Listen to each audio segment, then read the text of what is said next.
আমি ভালো আছি বলি, কারণ সত্য বলার মতো মানুষ আমার জীবনে এখন আর কেউ নেই।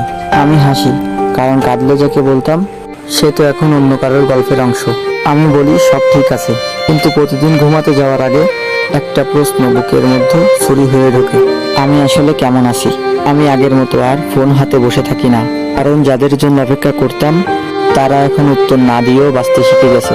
আমি আগের মতো হই না, কারণ আমি এখন বুঝি ভালোবাসা টিকে না, বন্ধুত্ব সবসময় সত্য হয় না, আর মানুষ চাইলেই বদলে যায়।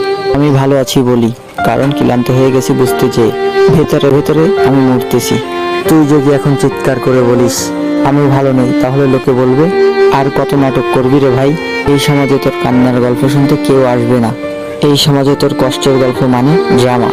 তুই লড়িস কেউ দেখে না, তুই ভাঙিস কেউ বোঝে না, তুই বেঁচে আছিস এটা ধরে নেই তোর কিছুই হয়নি। আমি ভালো আছি বলি, কারণ কাউকে বোঝানোর মতো শক্তিও আর পাই না।